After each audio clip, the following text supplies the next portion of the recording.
Salut à tous, aujourd'hui ce sera une vidéo très brève et montée très simplement parce que tout simplement je n'ai pas le temps. La fin de ma semaine est extrêmement chargée, donc ce sera du simple mais efficace j'espère.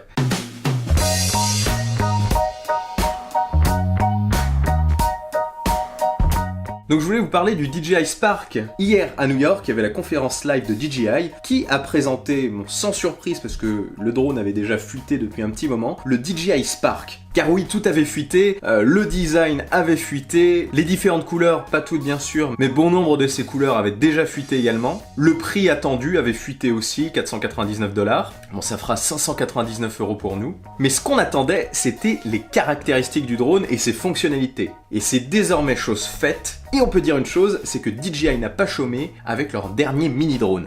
Donc le Spark, c'est un tout petit drone. Son corps d'ailleurs fait à peu près la taille de mon iPhone 5S. Vous voyez, c'est vraiment petit. Le Spark sera disponible dans différentes couleurs, avec des noms un petit peu particuliers. On aura donc sommet blanc, ciel bleu, pré vert, magma rouge et aube jaune. Donc tout ça, bien sûr, ça fait penser au paysage, à la nature, au panorama, enfin voilà, c'est voulu. Alors pour moi, quelle est la couleur la plus intéressante peut-être ? Je vous dirais que c'est le rouge. Oui, si j'avais à le prendre, je le prendrais en rouge parce que ça serait beaucoup plus simple à retrouver s'il se perd dans la nature. Je m'explique. Le vert tombe dans un buisson, c'est pas super visible. Le ciel bleu, je trouve que le bleu c'est pas non plus super visible. Le blanc c'est trop standard. Et le jaune j'aime pas. Voilà. Tout simplement. Le jaune j'aime pas. Donc moi si j'avais à le prendre, je prendrais le rouge. C'est une couleur que j'aime bien et c'est super voyant. Donc ce Spark, qu'est-ce qu'il a comme particularité ? Donc sa première particularité, c'est que c'est un drone qui peut s'utiliser sans contrôleur. Ça c'est une nouveauté chez DJI. Vous pouvez en effet le faire décoller de la paume de la main et à l'aide de gestes, vous pouvez le contrôler. Donc vous pouvez apparemment le diriger avec la paume face au drone. Le drone va capter la paume et vous pouvez le diriger à gauche, à droite, en haut, en bas, si j'ai bien compris. Vous pouvez également lui ordonner de prendre un selfie avec ce geste.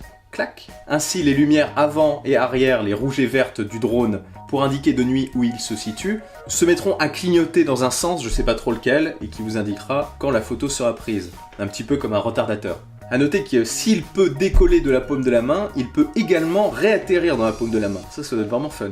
Sinon, vous pourrez totalement le contrôler avec votre smartphone. Il y a une application dédiée qui vous permettra d'utiliser donc votre smartphone comme un contrôleur. Avec une application qui permettra également de retoucher directement les photos et les vidéos prises avec le Spark pour pouvoir les publier directement sur les réseaux sociaux.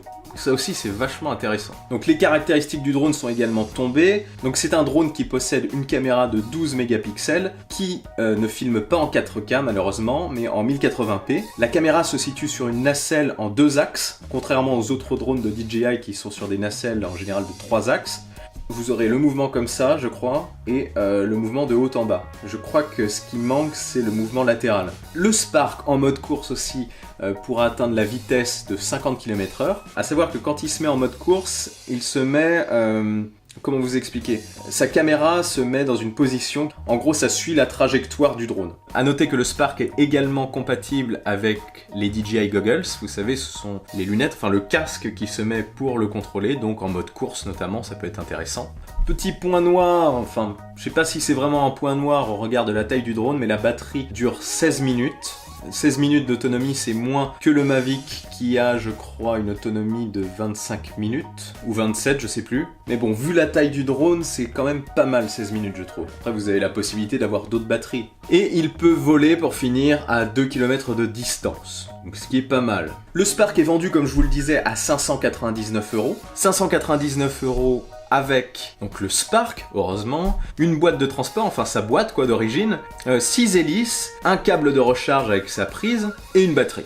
Et dans cette configuration, donc le drone, vous le contrôlez directement avec le smartphone parce qu'il n'y a pas, pour 599 €, de contrôleur. Mais il existe un bundle à 799 €. Et si vous additionniez tout ce qu'il y a dans le bundle, ça vous reviendrait à 1019 €. Donc là, c'est 799 €, une petite économie quand même, intéressant. Et ce pack comprend 4 protections d'hélices. Donc c'est les protections, vous savez, qui se mettent sur le côté du drone. 8 hélices, 2 batteries, un chargeur qui peut permettre de charger 3 batteries à la fois, plus un câble de recharge et sa prise, comme dans l'autre pack, plus une housse de transport pour le Spark, et ses accessoires. C'est un sac en bandoulière, je crois. Sa boîte de transport, c'est la petite boîte dans laquelle vous mettez le Spark pour le protéger lorsque vous le transportez. Donc la boîte, vous la mettez dans la housse. Et un contrôleur qui ressemble beaucoup à celui du Mavic, sauf que celui-ci ne contient pas d'écran. Donc c'est un contrôleur assez standard, qui coûte seul, si je me souviens bien, 179 €. Donc vous mettez directement en dessous du contrôleur. Ça vous permet de voir ce que vous filmez, et ça vous permet également de gérer les différents modes.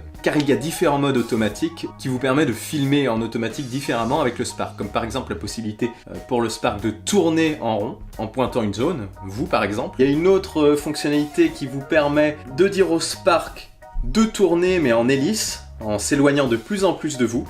Il y a aussi une fonctionnalité qui permet au Spark de s'élever dans les airs tout en pointant le sol ou vous-même. Une autre qui demande au drone justement de pointer un endroit, de vous filmer en s'éloignant de plus en plus de cette zone. Vous êtes là et le drone recule de plus en plus dans les airs. Vous avez également la possibilité avec l'application de pointer directement sur votre smartphone une zone que le drone voit et il s'y dirigera automatiquement. Donc ça c'est pas mal aussi. Pendant ce déplacement, il gardera toujours la même altitude. Vous avez également les mêmes modes que sur le Mavic Pro, à savoir la suite automatique, ce qui permet au drone de vous tracer. Dans ce mode, le drone vous suit de différentes manières, en tournant autour de vous, de profil, ou en se positionnant devant vous. A noter que le Spark permet également de prendre des photos en panoramique. Donc il tourne sur place et prend une panoramique. Et également, il peut gérer les faibles profondeurs de champ. C'est-à-dire que vous pouvez avoir un flou artistique à l'arrière, si j'ai bien compris.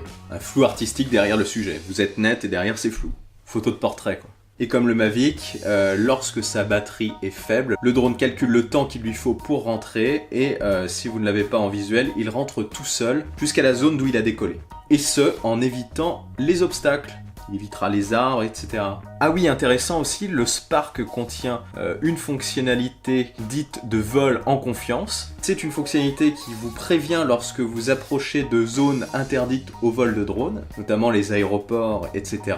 Donc ça peut être pratique aussi. Voilà, c'est à peu près tout ce que j'avais à dire pour cette petite vidéo sur le Spark. Donc mes premières impressions, je trouve ça assez bluffant, le drone est vraiment petit, je trouve ça très intéressant, c'est dingue ce qu'ils ont réussi à faire là avec ce mini drone. Je pense qu'il va faire très très mal à la concurrence et là clairement ils sont en train, avec des gammes de prix aussi faibles, ils sont en train de rendre les drones accessibles à tout le monde.